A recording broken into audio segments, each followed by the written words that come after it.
Welcome to APTA's closing general session. Please welcome back APTA Chair, David Stackrow. You say goodbye, I say hello. Hello, hello. I don't know why you say goodbye, I say hello. Hello, hello. Well, good morning again, and thank you for sticking around with us for the duration of the conference. Welcome to the closing session of APTA's 2018 annual meeting. This has been a very full 3 days, and some exciting fun nights too. But we've saved one of the best discussions for this final session, and I encourage you to stay until the very end, because we're going to be giving away a wonderful prize that includes 2 nights at any Omni hotel or resort in North America. So keep your raffle ticket nearby. Our topic this morning is big data.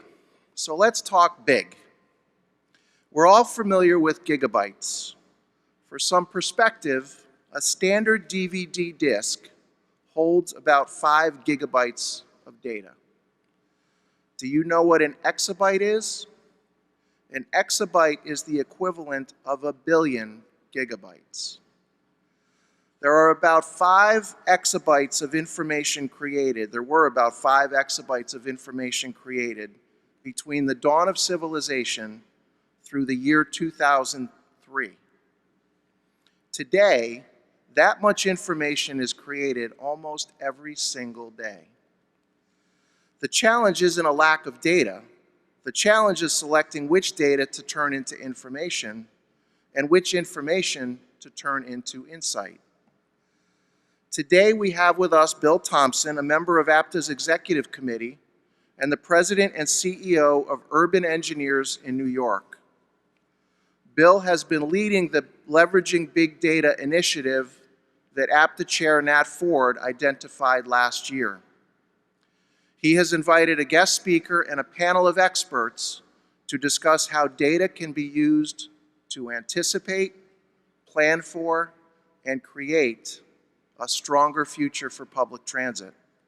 Please welcome Bill Thompson.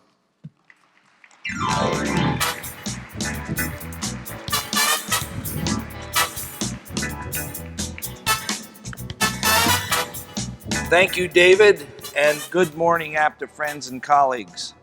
This session is going to explore a topic near and dear to our hearts: innovative ways big data can help our industry and identify transit's value and strengthen our case for funding. This session is the intersection of 2 topics important to APTA and the transit industry: big data and advocacy. We have a lot to cover.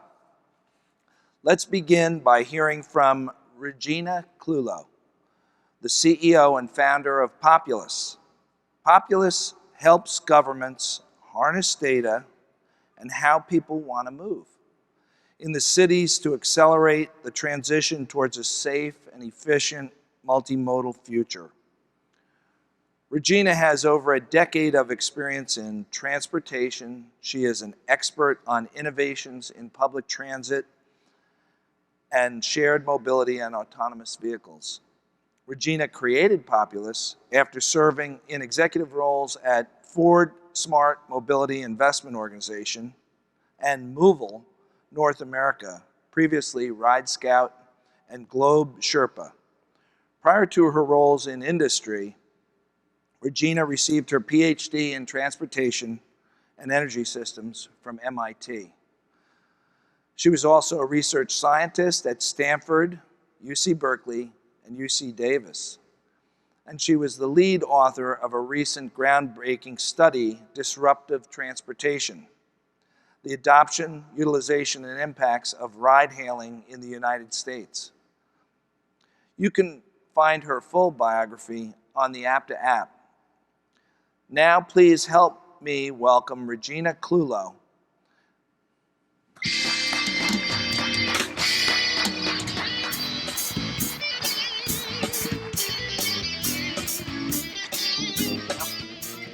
Great, it's wonderful to be here.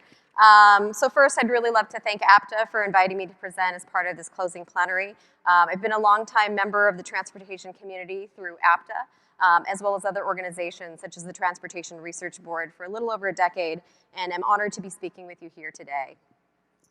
As we return to our own communities after this event here in Nashville, I'd like to offer 3 key takeaways as we look to the future of transportation. First, I believe that the definition of what many people consider to be transit is rapidly evolving in cities. Second, mass transit, or what I define to be the movement of as many people as possible in as few vehicles as possible, delivers the most societal benefits.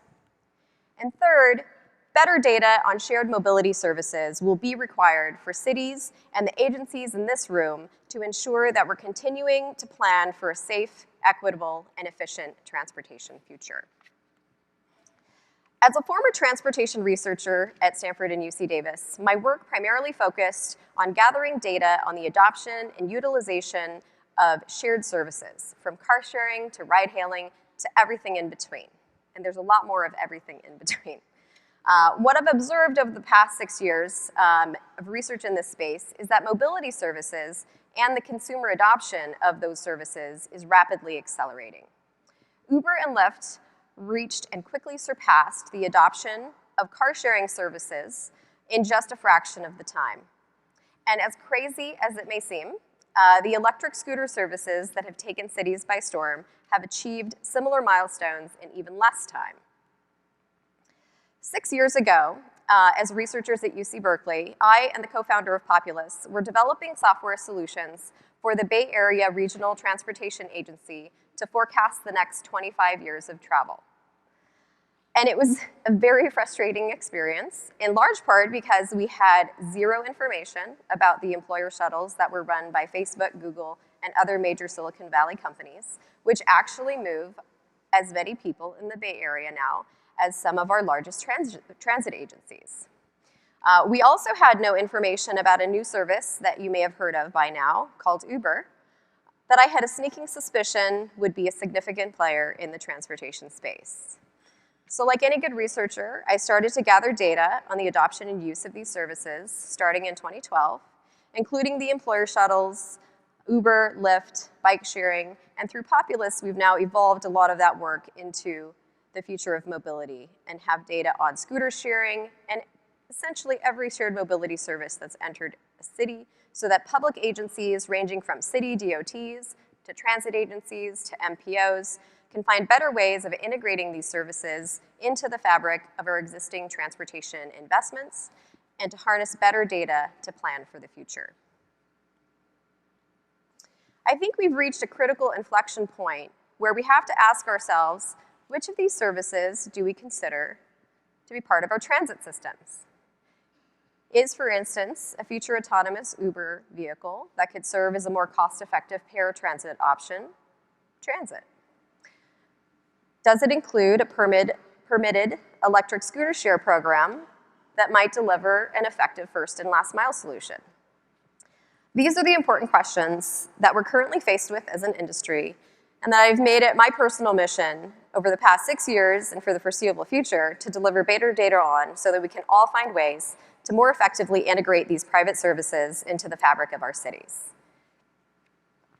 As we think about how to integrate those services, I think it's critical that we focus on ensuring that we continue to support mass transit, rail, buses, because above all, mass transit provides more societal benefits over any other alternative.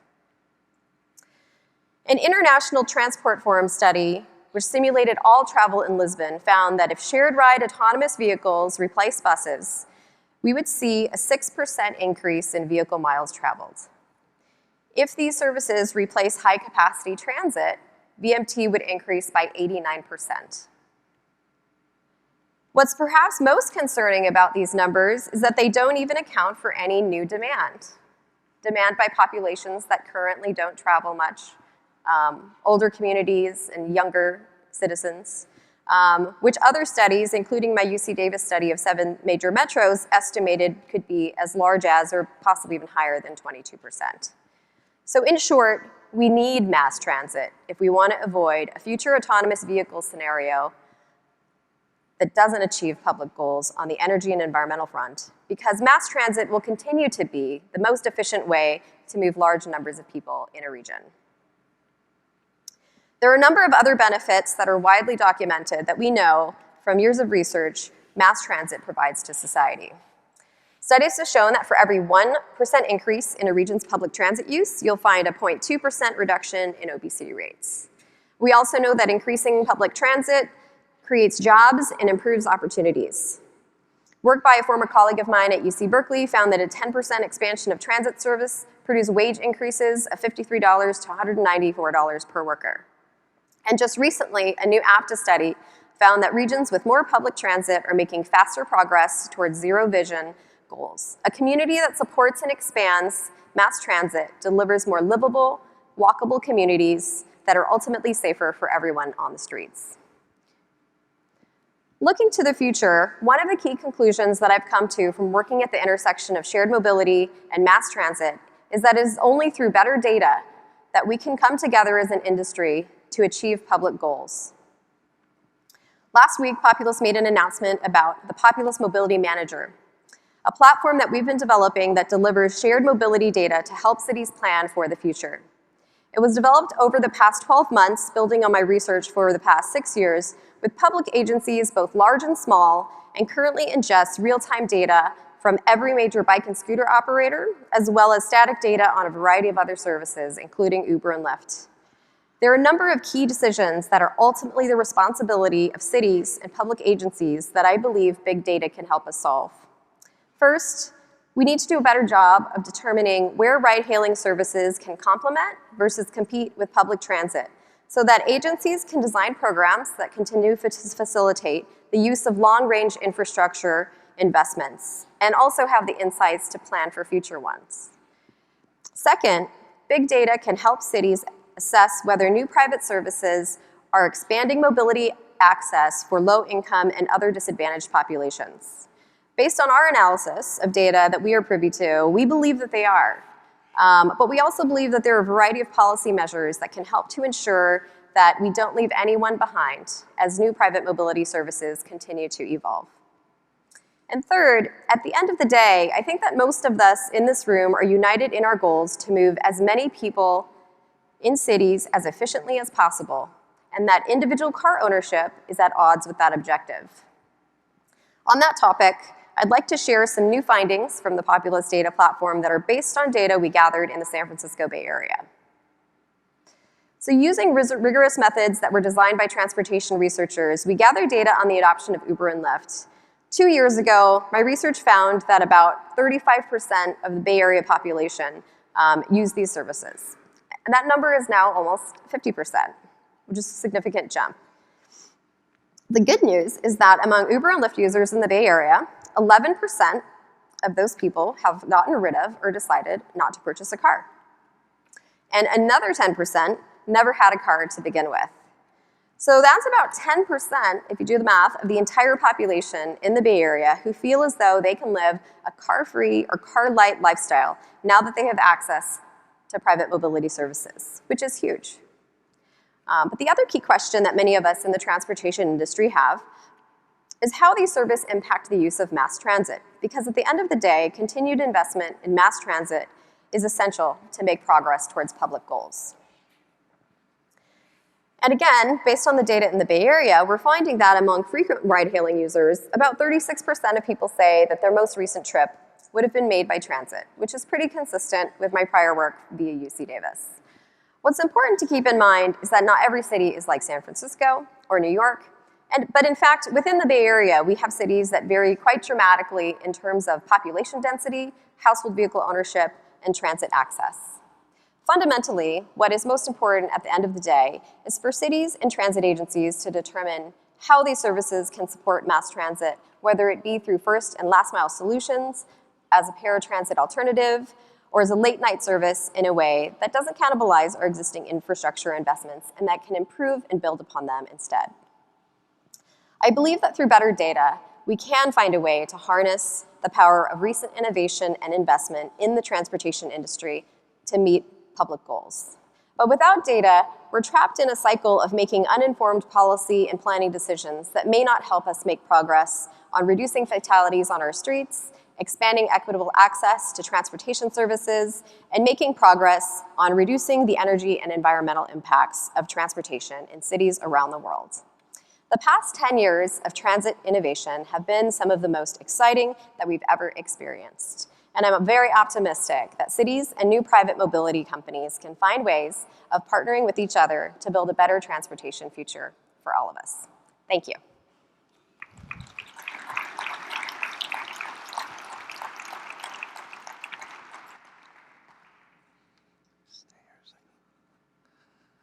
Well, thank you, Regina.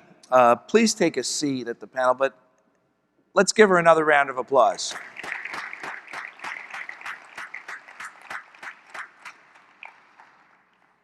Now let's welcome our distinguished panelists. We have quite a lineup for you today. I'm sure it'll be a very interesting discussion. First is John Nations, the President and CEO of Bi-State Development Agency in St. Louis, Missouri.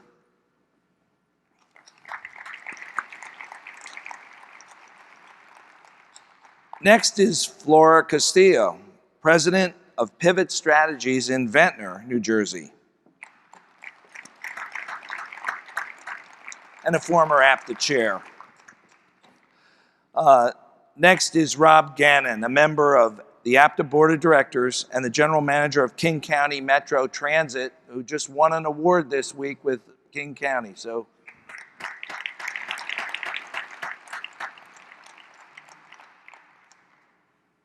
thank you all for being here.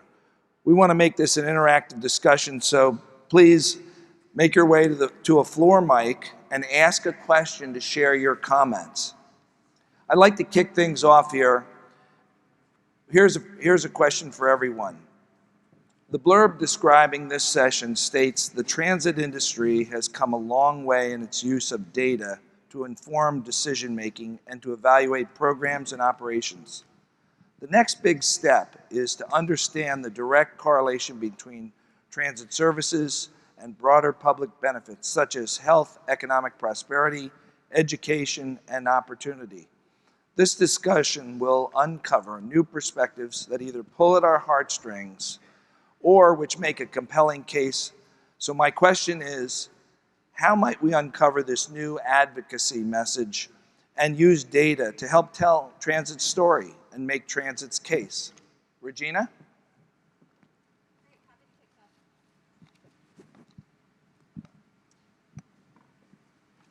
Happy to kick things off. Yeah. Should be. It's on. It's on, okay. Well, so as a transportation researcher, we used to look really to public sources of data and information to help understand how transportation services were influencing our communities.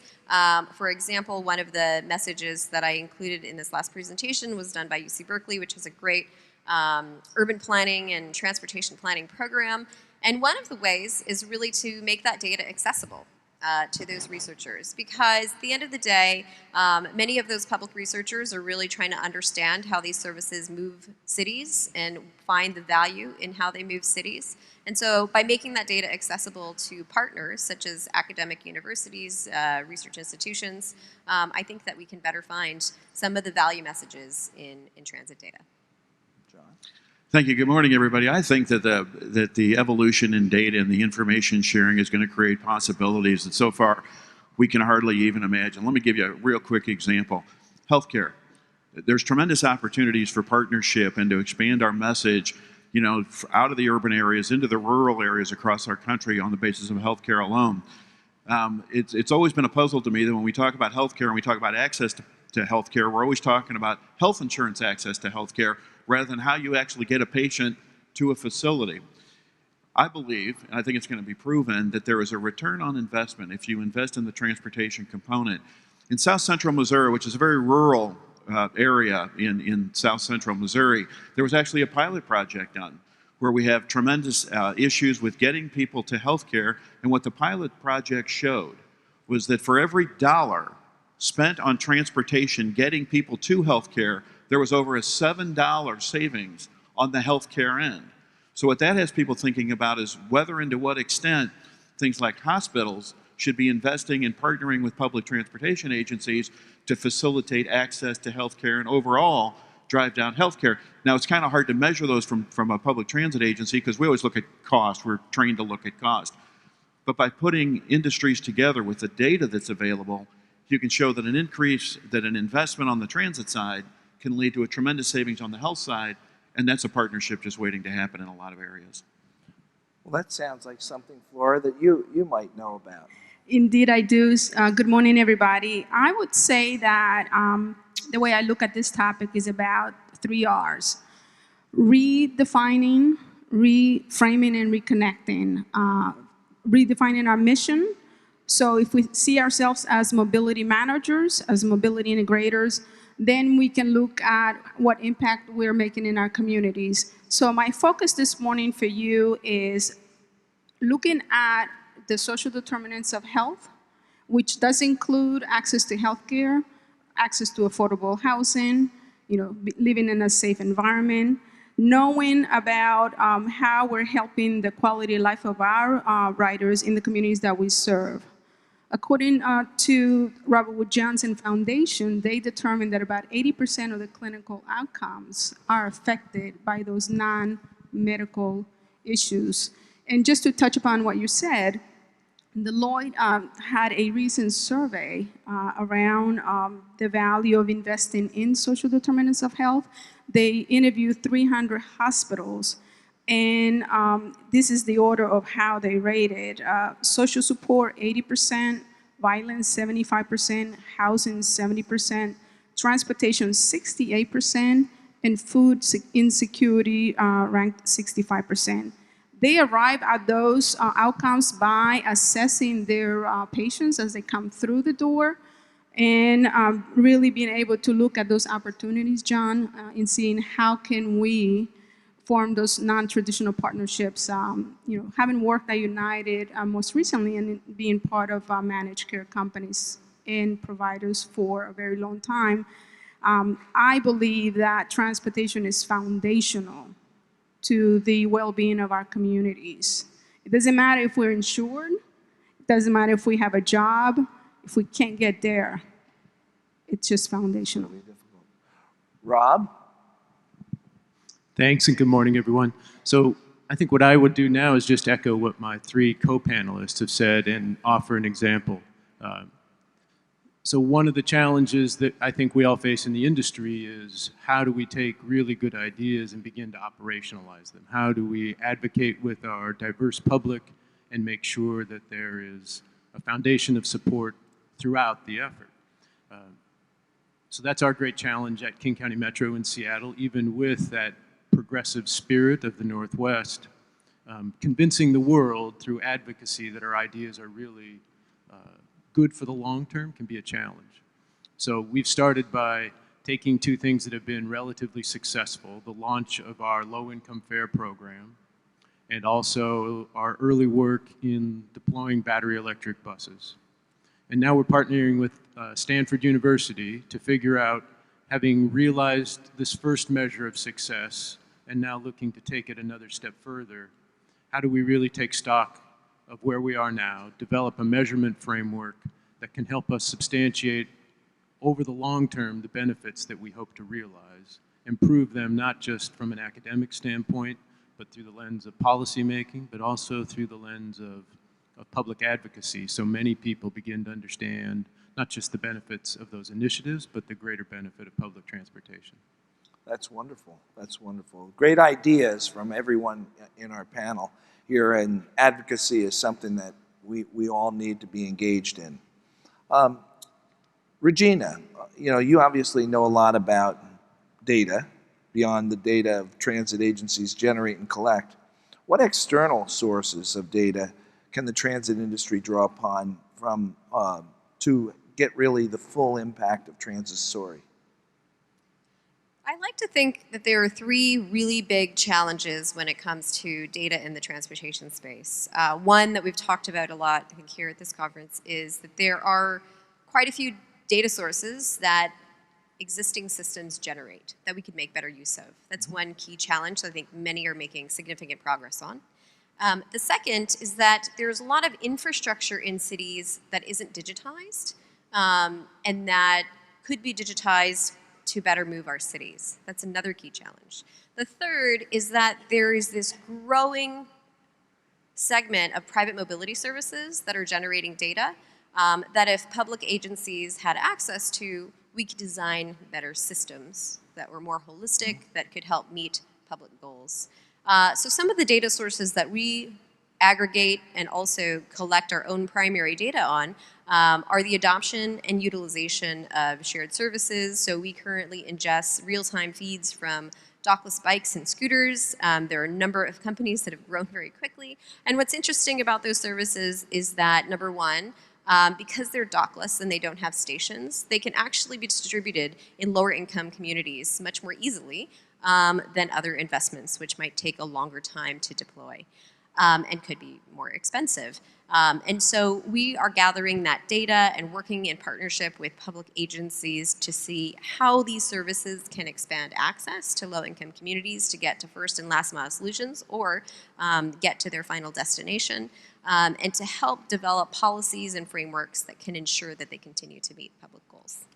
Thank you. That's very interesting. Flora, your career has been devoted to the healthcare industry, and during your 4 years as APTA chair, you highlighted the links between transit and improved healthcare. John mentioned some of this earlier. That dialogue has been carried forward by the TRB and other organizations. Are there stories that you can share on that topic throughout your career or during your time as the APTA chair? Absolutely. You know, I've been at this for a long time. I've been in managed care almost 26, 28 years. Most recently, I had the opportunity to really have a job where I was at the intersection of healthcare and transportation and social determinants of health. But I'm really encouraged about the focus on that intersection. And it all started back in 2011, 2012. And obviously when FDA Administrator Macmillan was in place, she really helped us and propel looking at this nexus and also putting some money in the Authorization Act that gave birth to the rights to wellness, and many communities across the country were able to look at this issue and being led by transit systems. I've done some work across the country. Most recently, I was in Las Vegas working with my former employer, United, and partnered with their regional transit commission there. And when we met with many of the communities that were being supported by the commission, and heard that many of the people that were doing well was because they lived right in where they were near the bus stop. Or you hear about a pilot program in Massachusetts where the federally qualified health center was able to reduce the no-show by looking at this issue in an intersection and working with the public transit system to be able to co-locate bus stops near the facility. Or you take two other forward-thinking CEOs that are doing terrific work. Ed in Flint, Michigan. He's really true leader in terms of looking at embedding himself in the community, really making an impact on seniors, transporting kids, helping pregnant moms get to their facilities. And then you have Richard Farr in Rapid Transit, really partnering with forward-thinking health systems like Geisinger, looking at this intersection. Not only how can they reduce the readmission of patients, but also how they connect them to other services. I'd like to also just piggyback on the question that you asked Rebecca.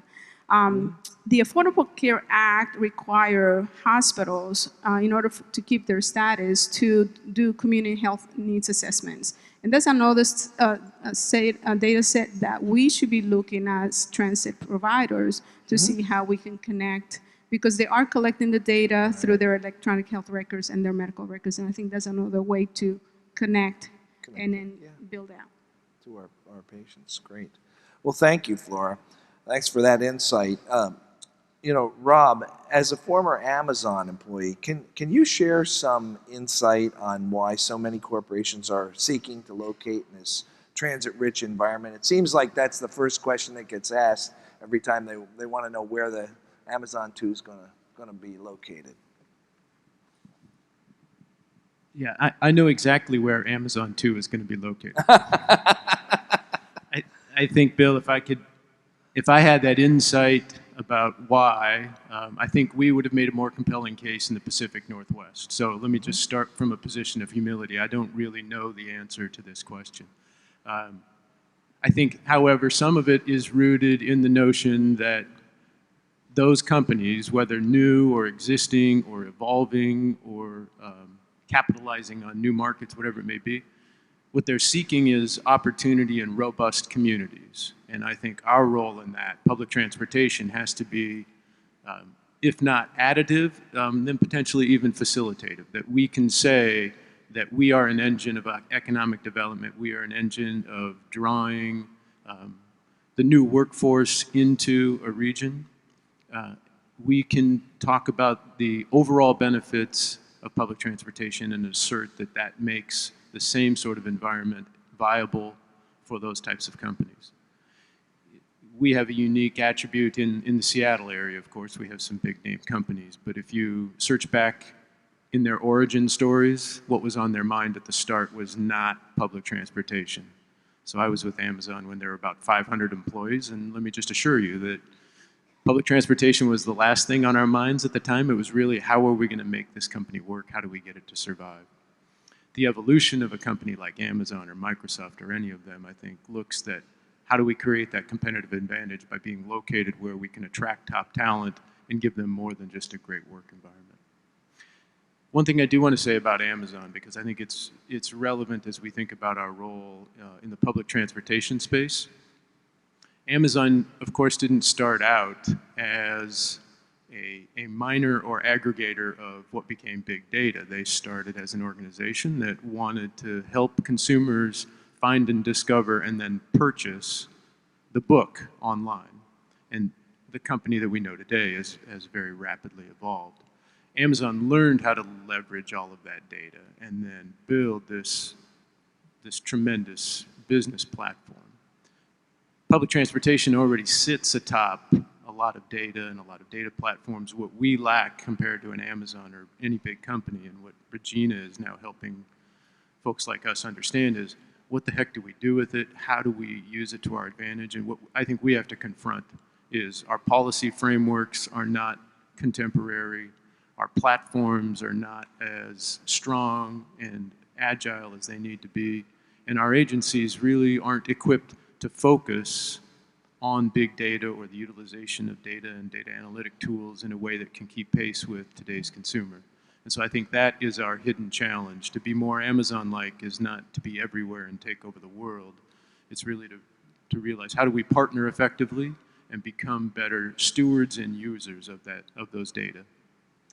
Yeah, I think in what we've heard throughout this conference in mobility as a service and growing on that, we've come to understand that we have to use the data to be more customer-oriented and customer-friendly with the environment for transit. So I do believe that that's more about what we're hearing and why some of these industries locate near transit-rich communities.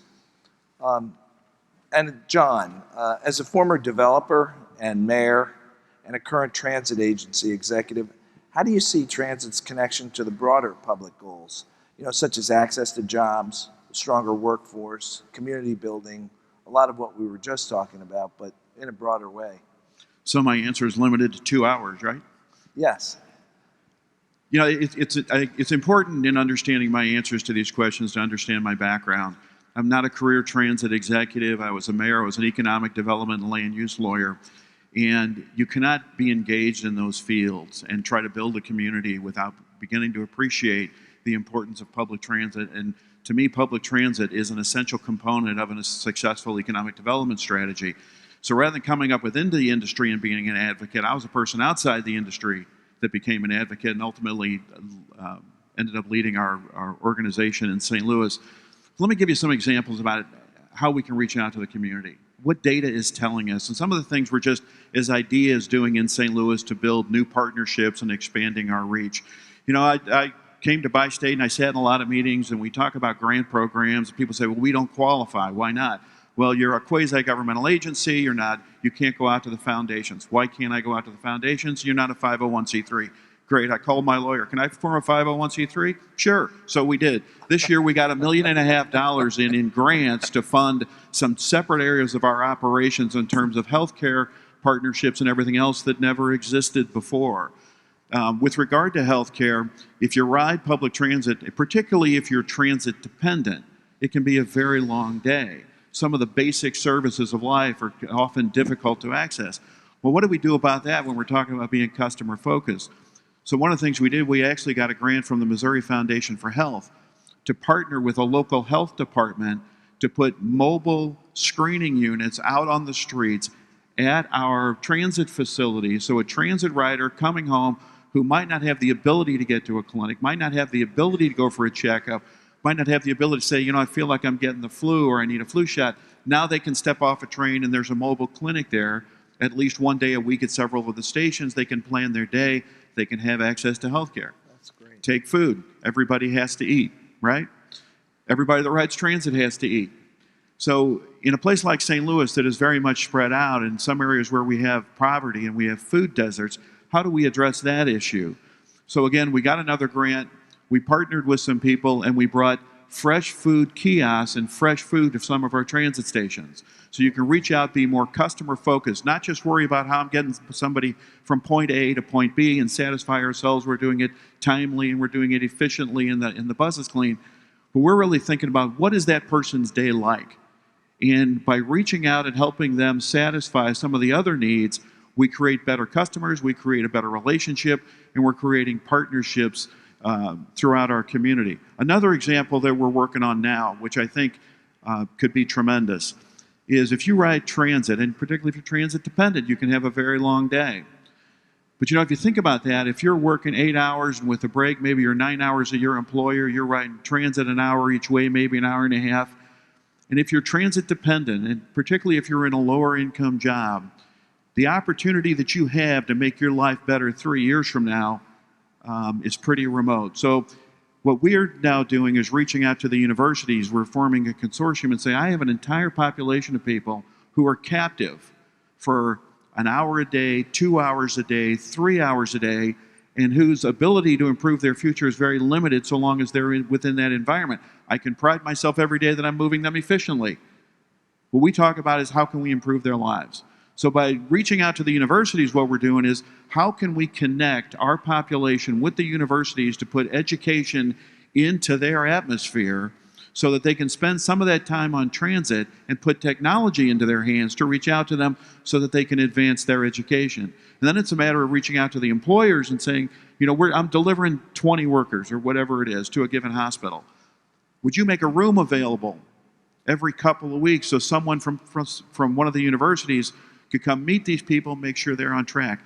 And again, in this day and age with the workforce requirements and the tight job market, not everybody's needs a 4-year degree or a 2-year degree. A lot of people just need a little help to get a certificate in something. Public transit can fill a key role in connecting people to education into some of these things and to improve their future. Also, one of the things that we've been focusing on, which is a key component of what we're talking about, how do we demonstrate transit's value? What all of you do every day, what all of we do every day is create tremendous value in our community. We often make the investment and somebody else profits off of it because they locate around it. It's very attractive. We talk about TOD and all those types of things. I look at it a little differently. How come the private sector isn't investing in the transit system in order to create the value that all of them are profiting off of? For the first time in St. Louis, we opened a new Metrolink station. That's not the first time we've done that, but we opened a new Metrolink station. It was about a $15 million cost, and everybody said, "Okay, well you got to put the station in." And my answer was, I don't have the money. I don't have $15 million lying around, knowing the investment that was going into the innovation district. So we had a little bit of a interesting conversation for a few months because they were saying, well, you ought to spend the money. What I wanted everybody to understand is they're willing to spend the money. So for that $15 million project, we got a $10 million federal grant. The rest of the money is coming from private sources. Once again, we're creating tremendous value that can be almost commoditized and sold. And for the first time in St. Louis, we're getting private investment to help improve the transit system. So those are some of the things that we're doing from an economic development perspective. That's great. That sounds wonderful, and I'm sure you've made a tremendous difference in the entire region there in St. Louis. You know, as this is a question for everybody on the panel. The digital age has brought us new opportunities, and please be succinct. How is this data used today versus 10 years ago? What's the significance of the transformation that's occurred? And then give a little bit of a concluding thought on this topic, and we'll take some questions from the audience. Regina? Sure. I think one of the biggest changes over the last 10 years was in part brought by Amazon. We have better ways of storing data, large amounts of data, that we can then utilize more efficiently to gain insights, to make decisions.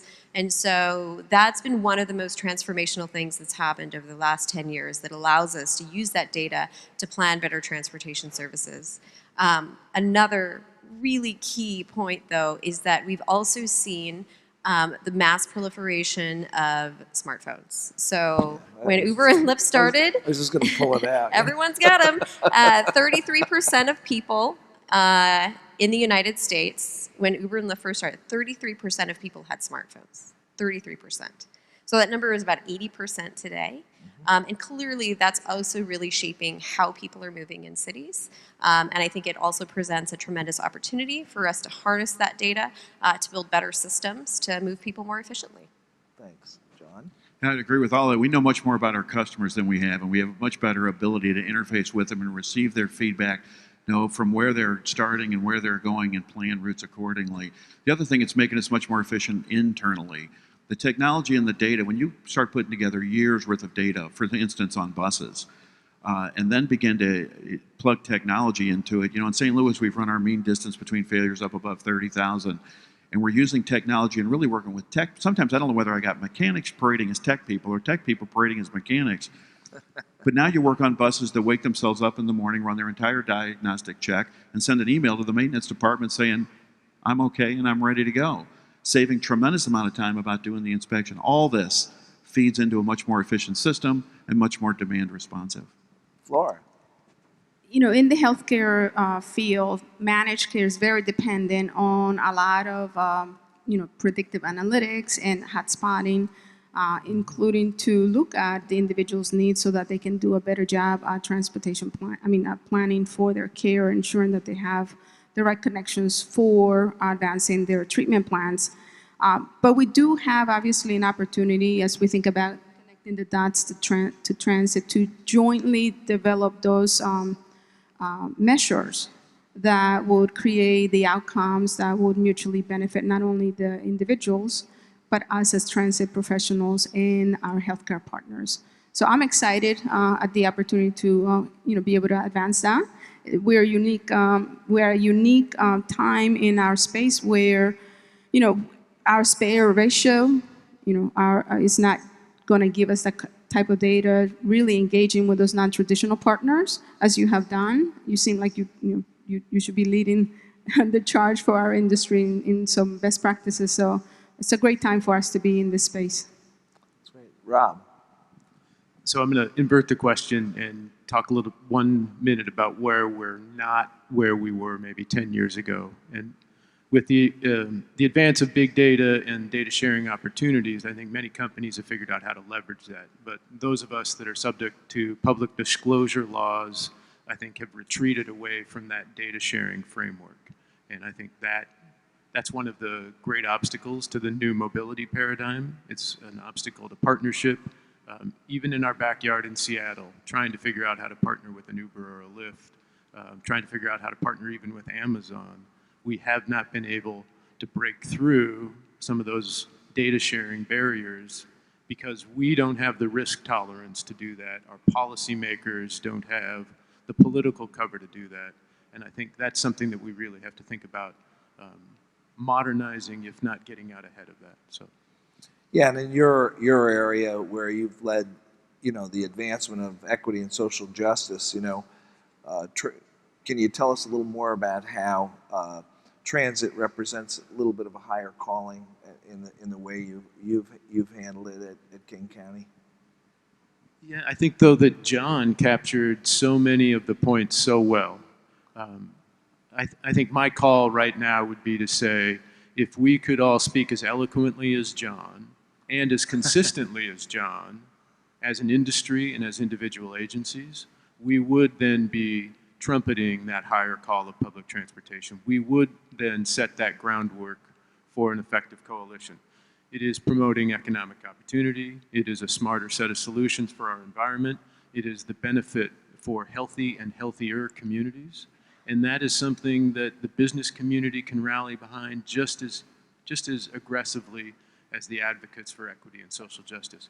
Absolutely, and that's really that's the great transit story. So, are there any questions from the audience? Do we have anybody that would like to ask our panelists a question?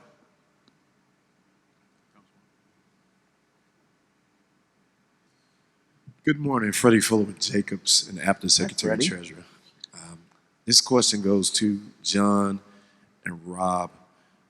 Both of you alluded to sitting on top of a lot of data at transit agencies, and you're using it to improve performance and things like that. Have you discovered a way to generate a revenue stream or significantly reduce expenses with the use of data? And Rob's last point about barriers may play into that as well, but I'm just curious to hear what you have to say about that. Yeah, real quickly, from our perspective, when we employed the technology, for instance, on the bus maintenance side, we believe the annual savings to what we've done to overhaul bus maintenance and reliability is saving us well over $10 million a year. Our mean distance between failures went up above 30,000 by using the data and harvesting the data and putting sensors on virtually everything a bus can have and understanding how that bus is operating has really saved us a ton. The data that's collected is amazing and helps make us tremendously more efficient. The other thing that we're looking at, if you talk to financial people, get outside of the transit industry for just a second, talk to financial people.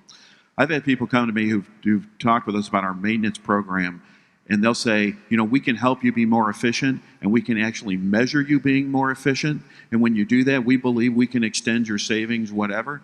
And I'll say, if you can prove it, great. And they say, if we can do that, we can actually monetize that saving and upfront the value to help you with capital costs in a different area. So for us, it's not just a matter of talking to the transit people, it's talking to the innovative financial people as well about all the things you have and all the things you do that can be measured, made more efficient, and commoditized and monetized.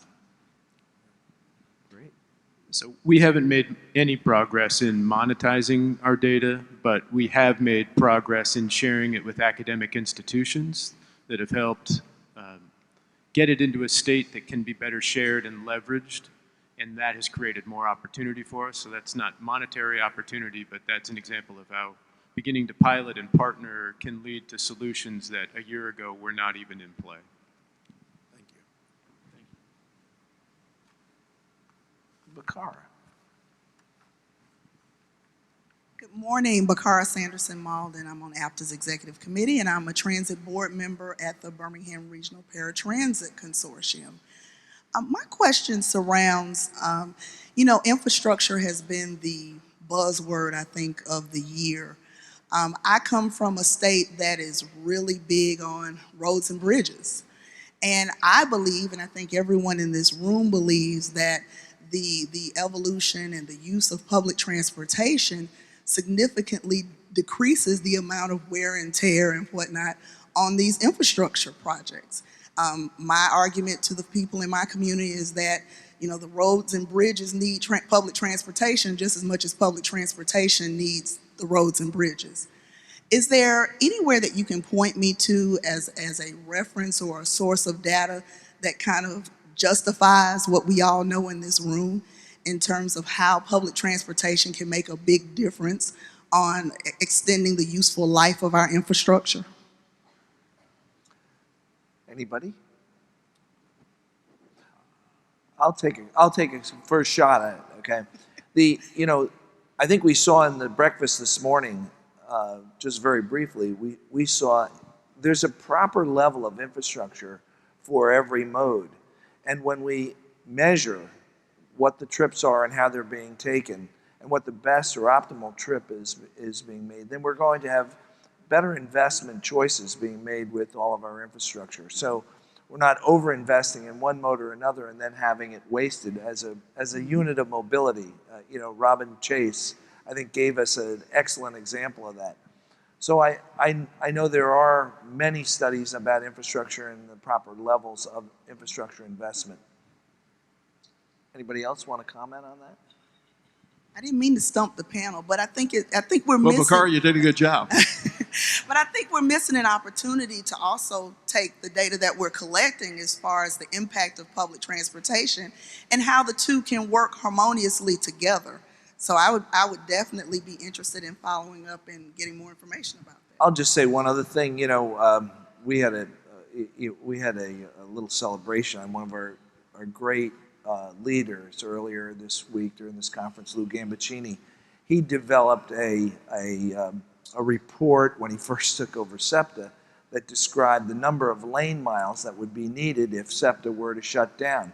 In the most recent advocacy program, Jeff Knuppel developed a program of what would happen if transit was not funded in terms of all of the infrastructure that would be lost in the transit system, and then further develop a need for other infrastructure. So there's lots of data and information out there about infrastructure investment, optimizing it, and how transit helps continue to make that the best value in the infrastructure business. Thank you. I'm going to sit down before you all escort me out. Anybody else?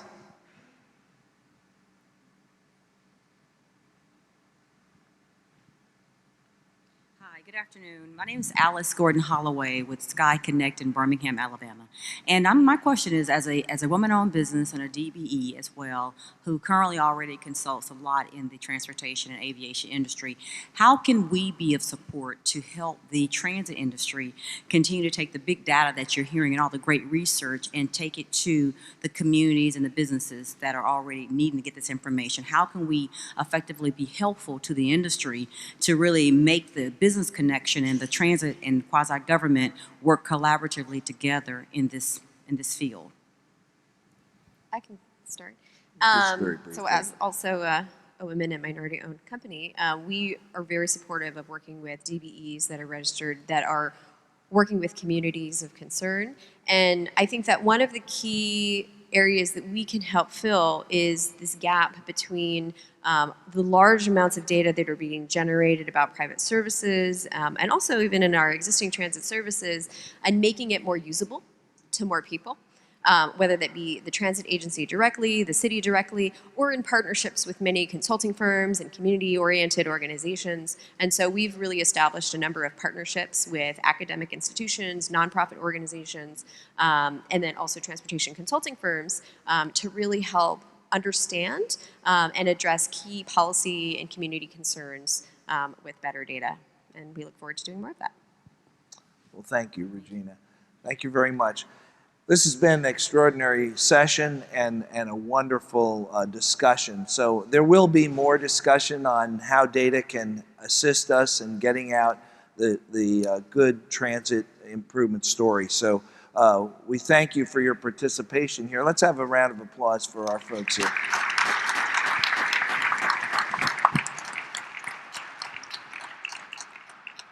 I think Mr. Stackrow.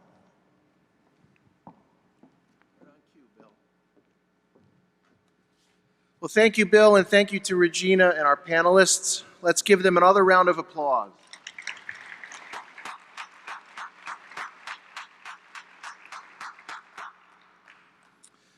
Well, all good things must come to an end. But as the lyrics from the song Closing Time go, every new beginning comes from some other beginning's end. Our next new beginning is next year's APTA annual meeting. Let's watch a video from our next year's host agency, New York's Department of Transportation. Hi, I'm Ronnie Hakem, MTA's Managing Director here in New York. And I'm Polly Trottenberg, Commissioner of the New York City Department of Transportation. And we're thrilled that New York is going to be hosting the 2019 APTA annual meeting. And we're inviting all of you to join us next year. Because there is no place like New York to see all the great things public transportation can do. Polly, shall we check if everything's getting ready? Let's go, make sure everything's running smoothly. 1, 2, 3, 4, 5, 6, 7, 8. Public transportation makes New York City great! We're gonna do it. Give us any chance, we'll take it. Read us any rule, we'll break it. We're gonna make our dreams come true. Doing it our way. Nothing's gonna turn us back now. Straight ahead and on the track now. We're gonna make our dreams come true. Doing it our way. There's nothing we won't try. Never heard the word impossible this time. There's no stopping us. We're gonna do it. On your mark, get set, and go now. Got a dream and we just know now. We're gonna make that dream come true. And we'll do it our way, yes, our way. Make our dreams come true. And we'll do it our way, yes, our way. Make our dreams come true. For me and you.